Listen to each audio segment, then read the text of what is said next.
Assalamualaikum warahmatullahi wabarakatuh. Perjumpaan kita kali ini akan membahas mengenai pendudukan Jepang di Indonesia. Masih bersama Erni Masama. Jepang awalnya merupakan sebuah negara yang menganut sistem isolasi, yaitu sistem di mana negara tersebut menutup diri dari pengaruh bangsa atau negara lain di luar negaranya. Baru pada tahun 1854, ketika Commodore Matthew Perry, orang Amerika Serikat, datang ke Jepang dengan tujuan untuk membuka kota pelabuhan Jepang, maka Jepang terbuka bagi negara lain. Terjalinnya hubungan antara Jepang dan Amerika Serikat melalui perjanjian Shimoda, sehingga saat itu pelabuhan di Jepang terbuka bagi perdagangan internasional.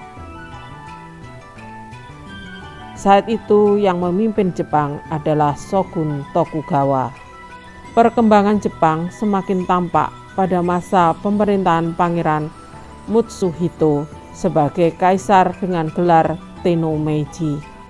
Kaisar Meiji melakukan berbagai perubahan dalam segala bidang yang kemudian dikenal dengan restorasi Meiji. Restorasi Meiji adalah perubahan Meiji dalam segala bidang kehidupan masyarakat guna mengejar ketinggalan dari bangsa Barat. Pembaruan dan kebijakan tersebut diantaranya di bidang militer, pendidikan, industri, dan lain-lain. Selain itu, adanya doktrin Hoku Ichiu tersebut dari ajaran Shinto membuat Jepang tumbuh menjadi negara modern yang berambisi untuk menguasai negara-negara lain. Jepang muncul menjadi negara imperialisme baru di dunia. Imperialisme Jepang yaitu beberapa usaha Jepang dalam membangun dan memperluas imperiumnya adalah sebagai berikut. Perang Sino-Jepang pertama tahun 1894 sampai 1895. Perang Rusia-Jepang tahun 1904 sampai 1905. Jepang menginvasi wilayah jajahan Prancis di Indochina. Jepang membentuk fakta tripartit bersama Jerman dan Italia pada September tahun 1940. Jepang menyerang Pearl Harbor, pangkalan Angkatan Laut Amerika Serikat di Hawaii pada tanggal 7 Desember tahun 1941. Kedatangan Jepang di Indonesia. Pada tanggal 8 Maret 1942, Belanda menandatangani perjanjian Kalijati yang berisi penyerahan seluruh wilayah kekuasaan Belanda di Hindia Belanda tanpa syarat kepada Jepang.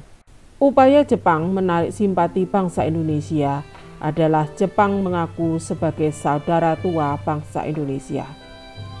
Jepang mengizinkan bangsa Indonesia untuk menggunakan bahasa Indonesia, menyanyikan lagu Indonesia Raya, dan mengibarkan bendera merah putih.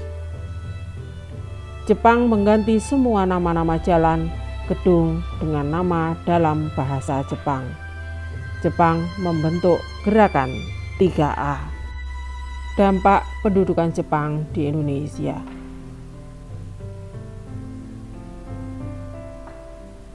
Pada bidang politik, Jepang membagi wilayah Indonesia menjadi 3 wilayah pemerintahan militer, yaitu pemerintahan Angkatan Darat, Tentara 25 untuk Sumatera dengan pusat di Bukit Tinggi, pemerintahan Angkatan Darat Tentara ke-16 untuk Jawa dan Madura dengan pusat di Jakarta, dan ketiga, pemerintahan Angkatan Laut Armada Selatan 2 untuk daerah Sulawesi, Kalimantan, Maluku dengan pusat Makassar. Wilayah Indonesia dibagi menjadi 10 karesidenan, mengangkat tokoh politik Indonesia ke dalam struktur pemerintahan, tetapi jabatan tertinggi dalam sebuah lembaga tetap dipegang oleh orang Jepang. Selain itu, Jepang membentuk Badan Pertimbangan Pusat atau Chosangin pada 1 Agustus 1943. Membentuk organisasi putra dengan tokohnya yang dikenal sebagai 4 serangkai dengan tujuan memusatkan segala potensi rakyat Indonesia untuk membantu Jepang melawan sekutu. Jepang mengganti Majelis Islam A'la Indonesia (MIAI) menjadi Masyumi pada tahun 1943. Membentuk Jawa Hokokai atau Himpunan Kebaktian Jawa pada tanggal 1 Januari 1944. Pada bidang ekonomi, Jepang membentuk Kumiai atau Koperasi Pertanian. Bangsa Indonesia dipaksa menanam tanaman jarak. Sumber daya alam Indonesia dikuras habis untuk kepentingan pemerintahan Jepang. Pada bidang militer, Jepang menugaskan polisi rahasia Kempetai dalam masyarakat Indonesia untuk mengawasi gerak-gerik bangsa Indonesia. Jepang membentuk berbagai organisasi militer dan semi-militer, diantaranya ada PETA, Kikoyun, Seinindan, Keibudan, Barisan Pelopor, Fujinkai, Gakukotai, dan Heiho. Perjuangan meraih kemerdekaan pada masa pendudukan Jepang. Tindakan Jepang di Indonesia sangat kejam. Mereka mengeruk kekayaan alam Indonesia. Mereka menindas dan memanfaatkan tenaga rakyat Indonesia untuk kepentingan perangnya. Kenyataan penderitaan akibat penjajahan kemudian menimbulkan gejolak dalam masyarakat Indonesia yang diwujudkan dalam perlawanan rakyat melawan Jepang. Perlawanan kepada Jepang bersifat kooperatif, diantaranya adalah perjuangan secara kooperatif dilakukan oleh tokoh-tokoh nasional yang duduk di lembaga-lembaga penting bentukan Jepang. Melalui lembaga-lembaga ini, mereka menggalang persatuan untuk meraih kemerdekaan.